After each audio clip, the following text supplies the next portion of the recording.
Hey everybody, Ed Homewood, Old Guy Hi-Fi channel. Hope everyone's doing well today. Today should be an interesting video. We're going to talk about DDC reclockers. Again, we're going to talk about my favorite budget DDC reclockers. And we're also going to talk about what they actually do and the benefits they will give you, because there are some doubters out there. Anyway, sit back, relax, and we'll get going on this review.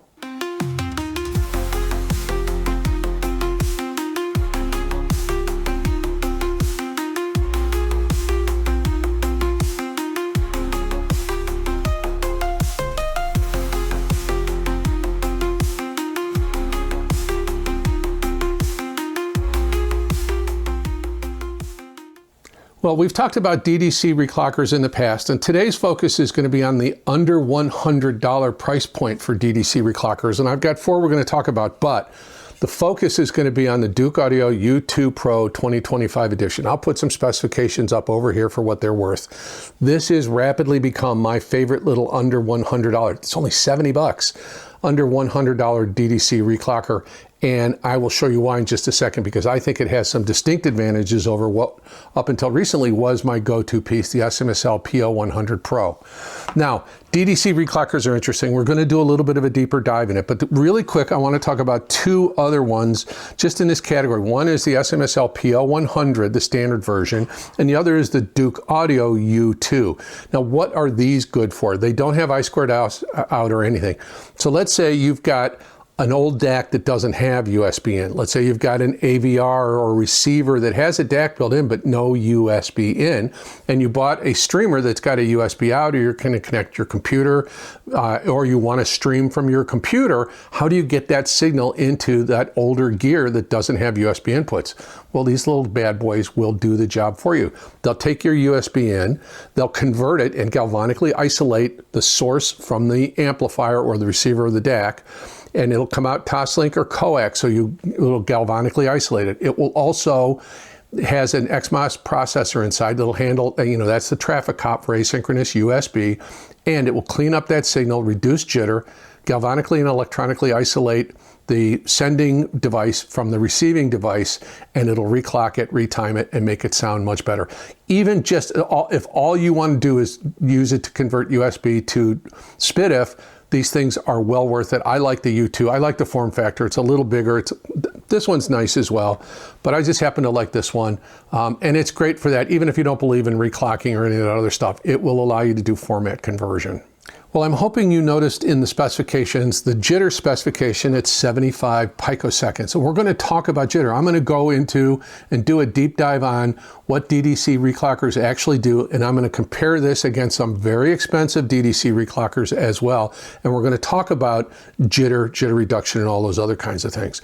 The one thing about the Douk U2 Pro 2025 edition I like is, and believe me, I'm still a big fan of the SMSL PO100 Pro. This is a very good piece, don't get me wrong. And it's very similar in its performance to the Douk. The difference is, this is a pain in the neck. All the connections are on one side. It's a weird form factor. What do you do with it? Do you try to slip it under your gear? How do you deal with it if you've got stiff cables coming into it? It's kind of problematic. This is like a regular little piece of gear. You got your display in the front that shows you what's going on, what the sample rates are and everything else. But on the back, it's all your standard connections. Now, the original U2 Pro from Douk really to work properly, required a 5-volt power supply. This doesn't. This will run off the 5 volts on the USB, but it gives you a much better form factor. Plus, we're going to take a look at the front, the back, and I'm going to actually open it up and show you that if you're a real DIYer and you feel adventurous, you can upgrade the oscillator clock in this and get better performance. So let's do this. Let's do that. Let's look at the front, back, and open it up. Well, here we are looking at the front panel of the Douk U2 Pro 2025 edition. Now, it's very hard to see, but right here you'll see a little indicator that says blue means PCM, blue LED. Red LED would mean DSD. Right now it's blue, so it's showing it's either 44.1 or 48K. Then we go over to DSD 64, 128, 256, 512, 88.2 or 96 kilohertz, 176.4 or 192, 352.8 or 384, or 705.6 or 768 kilohertz. So it'll give you an indication of what the sample rate is. So let's turn around, look at the side real quick, and then we'll look at the back. Simple on the side is the switch for UAC 1.0 or 2.0, depending on your gaming console or whatever else. Now let's look at the back. Well, the back panel is real simple. We've got our USB on USB-C. That's our input, and also it will draw power off your USB signal. I2S on HDMI.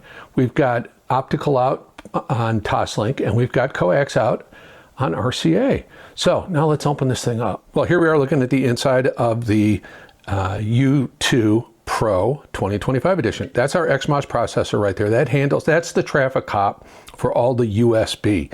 There is the oscillator clock that's currently in there, but you can see this area on the board is laid out if you want to solder in or replace that oscillator clock with a larger one, more accurate one, whatever, you're welcome to do so. I don't really have any information about that. If I find out anything more, I'll include it in the video description. But as you can see, very nice, clean, well laid out. This is a really good product. For 70 bucks, this thing punches way above its weight. So anyway, let's button it up and finish up this review. So let's break down a DDC reclocker. We're going to talk about the DDC part of it first. So DDC stands for digital to digital converter. And actually what it does is it takes an incoming signal, in the case of these devices, USB in, and it converts it to SPDIF, sometimes not on this price point, but sometimes it'll convert it to ASEBU, and at this price point, I2S. That's really important. We're going to talk about that more in just a second. So at its heart, it's a bridge between your USB device, your computer, your streamer, and your DAC and or your AVR receiver and or your integrated receiver that lacks a USB input. So it doesn't just change the connector style from USB to SPDIF or whatever. They also regenerate and clean up the signal's timing, and that's where the reclocker part comes in. So again, if you have a vintage DAC that lacks USB, or you have a vintage AVR, or it's just almost many AVRs and or integrated amplifiers, depending on their price points, if they're a couple of years old, lack a USB input, this will allow you to take that from your Weem streamer or Relic streamer, whatever streamer you've got, your PC, if you want to use that as a streamer, will allow you to get that USB signal converted to SPDIF so you can go into the gear you've already got. And again, for 70 bucks, this allows you to do it. So let's take a moment and talk about reclockers and what they do. So what exactly is reclocking? Now, there will be some naysayers that says reclocking doesn't do anything and DDCs don't do anything, and that's great, and oh, we didn't measure any difference. Yeah, but you didn't listen to it. That's the problem. So digital audio, despite what they will tell you, isn't just a stream of ones and zeros.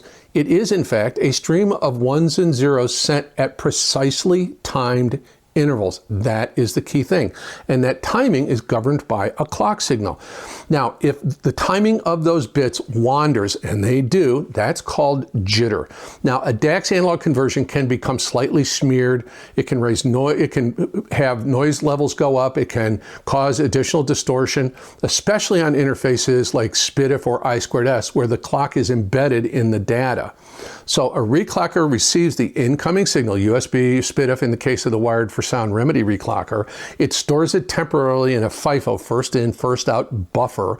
It regenerates a brand new clock locally using an ultra low phase noise oscillator, and we're going to talk about that in the Douk audio piece, and it retransmits that bit stream out, but with much more stable timing. Now, this process doesn't alter the ones and zeros themselves, only when they're sent.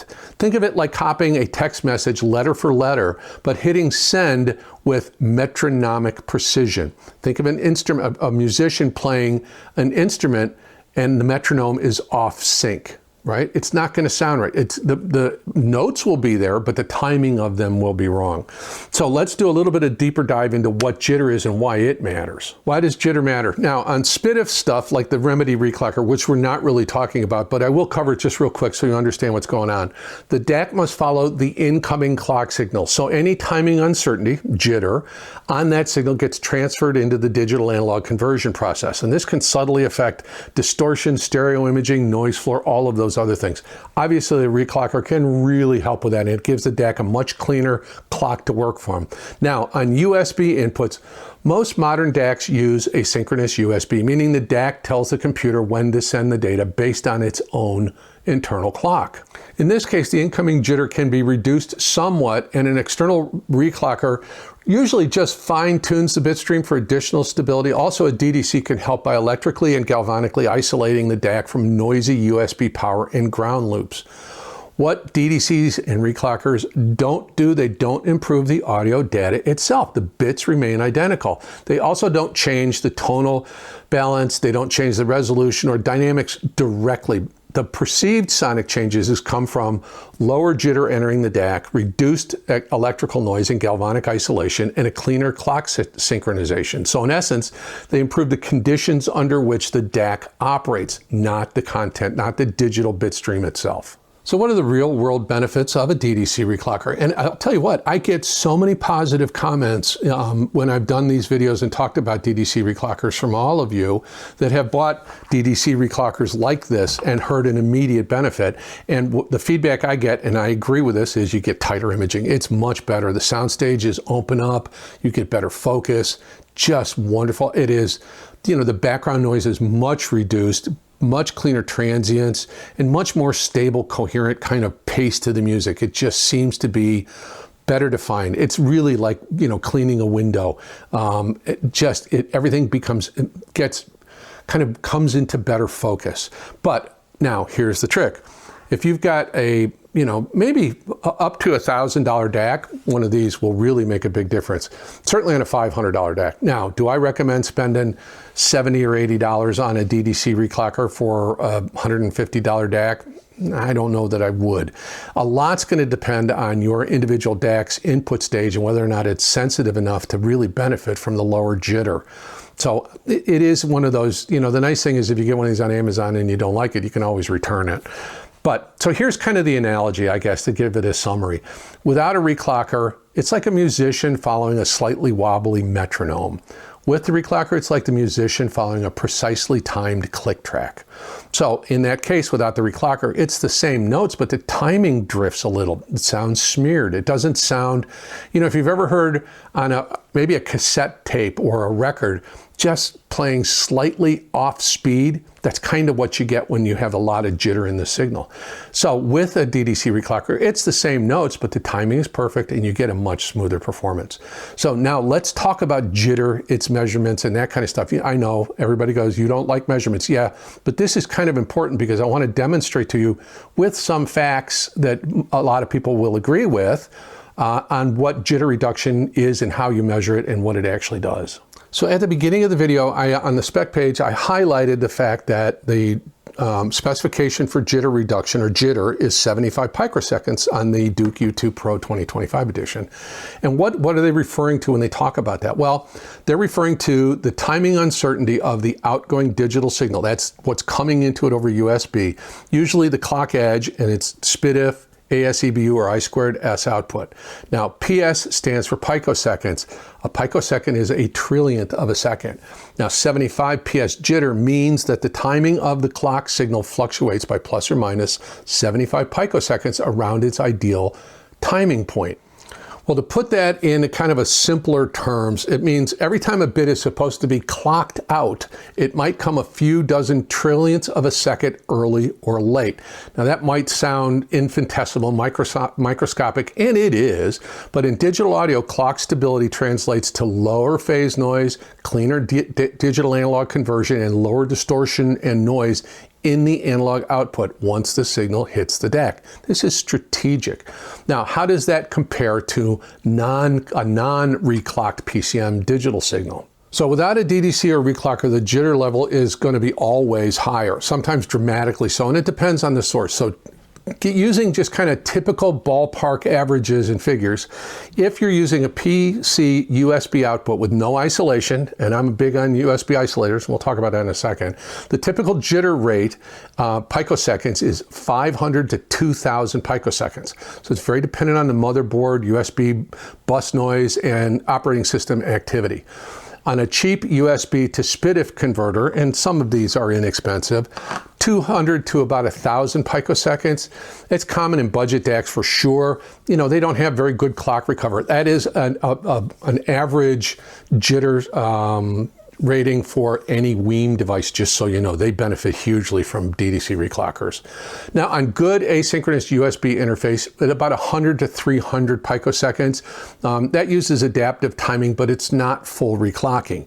Now, on a high quality DDC reclocker like the U2 Pro 2025, we're in the 50 to 100 picoseconds range, 75. It uses a local low phase noise oscillator for full reclocking. Now, on top tier DDC reclockers like Denefrips Hermes or a Mutech, or even when you get into like the live micro DDC or my Singzer SU2, they're between 5 and 20 picoseconds. So it's true reference grade clocking, and that's often used in studios and certainly in very high-end audio systems. Well, as you can see, and we're going to do a direct comparison against some really high-end stuff, that 75 picosecond figure is actually quite good for a $70 DDC reclocker. Now, why does all of this matter? And when doesn't it matter? Some high-end asynchronous DACs, especially USB DACs, and especially really expensive ones, already reject some incoming jitter. It's not perfect, but they use their own internal master clocks, and that can help reduce the jitter. I've always said, or the analogy I've used is we typically rinse our dishes before we put them in the dishwasher because it makes the dishwasher's job easier. Well, this is the rinse, or a DDC reclocker can be the rinse before the wash. But for SPDIF inputs, Toslink coax, ASEBU, or I2S, the DAC must follow the incoming clock. So jitter does translate into phase noise and distortion in the analog stage. This is where a reclocker like the U2 Pro can make a real audible difference, especially with DACs that have limited jitter rejection. So inexpensive DACs, I would say $700 down will benefit from this. And again, do I want to recommend you putting a $70 DDC reclocker on a $100 DAC? Probably not. I don't know that you'd realize any significant benefit from it. So, in summary, 75 picosecond jitter is very clean, very well-controlled clock output. And again, we haven't talked about it, but you can replace the clock oscillator clock in this. And I haven't done it, so I can't speak to the benefits. But compared to a direct PC connection or the direct USB connection from that streamer you have, that are typically between 500 and 2,000 picoseconds in jitter, it's an order of magnitude better. And its audible impact it depends on your DAC's clock recovery design. Some benefit from it a lot, others less so. The more expensive the DAC, the more expensive the DDC reclocker you're going to need to really realize a benefit. I have used this on DACs that cost $1,000 and really noticed a difference. So let's do a quick recap of this, and then I'm going to talk about its comparison against some other more expensive products. Well, it may seem like I'm being redundant and a bit repetitive, but I want to make sure that I'm clearly stating what all of this means so that obviously the information is available for you to make the best decision for yourself. And if you think it's worthwhile pursuing these types of products. So again, 75 picoseconds is a measure of the timing uncertainty, the jitter, on the digital clock edge leaving the DDC reclocker. It means the clock edge timing wanders on the order of plus or minus tens of picoseconds. Douk lists theirs at 75 picoseconds as the device's typical jitter. A DDC that produces approximately 75 picoseconds output, therefore, is an order of magnitude or more better than any unreclocked consumer sources. Now, I found that information on the ASR website, so there you go. So how does this little bad boy compare to some really expensive DDC reclockers? So I apologize, I'm going to refer to my outline notes here just real quick because I want to make sure I get the information accurate. So again, 75 picoseconds is a very good practical result. Very nice. Now, the Douk U2 Pro at 75, that's a manufacturer spec. That's a solid consumer class figure and typical of affordable DDCs that use a stable clock. The XMOS processor handles the asynchronous USB, that's the traffic cop, and this has an oscillator clock built in. As you saw when we looked inside, you could replace it if you want to. So how does this compare, the 75 picoseconds? Well, let's compare it to the specifications provided by manufacturers and a couple that I've actually heard. So let's talk about the Denefrips Iris. Now, they don't publicly give a clear jitter reduction or jitter number. The manufacturer says femto, crystal, oscillator, and reclocking design, but no clearly published RMS peak figure. I couldn't find one anyway. Now, the Gustard U18, which I did review earlier on, their marketing claims ultra low, even femtoseconds, but independent tests show it being much higher. The manufacturer claims are extremely optimistic. Independent measurement reportedly shows much worse. I'll leave it at that. Now, the Singzer SU2, which I own, was measured by Golden Sound, and so the reference is to the measurements. Very good performance, only a small margin behind the more expensive SU6 jitter performance. So Golden Sound's review of the SU2, they gave numbers. The SU6 had 75 picoseconds RMS and 224 picoseconds peak. The SU2 was only a small margin behind that, so slightly higher than 75 on the average and slightly higher than 225 picoseconds on the peak. I think that's really good. Now, the Matrix X SPDIF3, which I also own. Manufacturer claims femtosecond clocks from AccuSilicon, so forth, that's fine. I couldn't find a publicly verified measurement for jitter. The spec sheet emphasizes femtosecond clocks, but doesn't quantify the jitter figure in picoseconds. So, I will tell you that, I mean, the Denafrips Iris does make a big difference. The Singzer SU2 has become my go-to DDC reclocker. The Matrix X SPDIF, I think, makes a big difference too. I think that one is, given the cost difference between the SU2, the SU2 is typically cheaper than the Matrix. Go with the Singzer all day long, all day long. The Matrix is good, it's nice. It does have a couple of features that the Singzer doesn't on outputs, but other than that, Singzer SU2, absolutely big thumbs up. Now, and again, that's on a DAC that you're going to be spending more than $1,000, $1,500 on. Under that $700 price range, this thing competes favorably against those more expensive DDC reclockers. Like I said, the Singzer SU2, good, strong. Matrix you couldn't figure out. The Douk is a real solid, real world number at 75 picoseconds. And in its class, it is kicking butt. I think this is really the bargain, the steal, maybe the giant killer, up to, reclockers that cost $500. I really do. I think this is something else. In practical terms, once you get into the 50 to 100 picosecond range for jitter, you're in a really good territory. Claims of single-digit picoseconds or femtoseconds are, they're kind of glamorous, but the incremental audible benefit is less certain and heavily depends on your downstream DACs design and sensitivity to input jitter and overall the resolution of your system as a whole. So I think this little bad boy, the U2 Pro 2025 edition from Douk Audio, is a bit of a giant killer. I would probably take this rather than spending the $500 on the Matrix. At under $500 for the Singzer SU2 all day long. But again, what DAC are you going to put it on? You're not going to spend $500 on a DDC reclocker. I wouldn't recommend it for a DAC that costs under $1,000.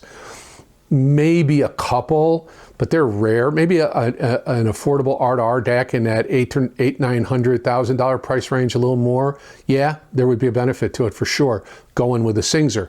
But any DAC up to $750, I think this will give you a real world benefit for an absolute bargain price. Highly recommended, the Douk U2 2025, the U2 Pro 2025 edition. Big thumbs up. Kind of a giant killer for sure. Outro take 27. I hope you enjoyed the video. I hope you'd be willing to give me a like and your subscription. I hope you'd be willing to ring the bell to get notified the next time I put out a video. Your subscription does really count. We just recently went through 30,000 subscribers, and what a humbling experience. So please consider subscribing. It does let manufacturers know that we have built a really nice community and they're more willing to send me cool stuff to play with. So consider that. I would like to take a moment to give special thanks to my current channel members and current subscribers. We went through 30,000 subscribers, and it's because of you guys. Thank you so very much. I cannot express my gratitude toward you enough. I don't have the words for it. So thank you, thank you, thank you. Now, in the spirit of full disclosure, there will be an Amazon affiliate link to this product. Now, remember, with an Amazon affiliate link, I do make a very tiny commission to help defray the cost of running the channel. Nobody's getting rich with those, I promise you that.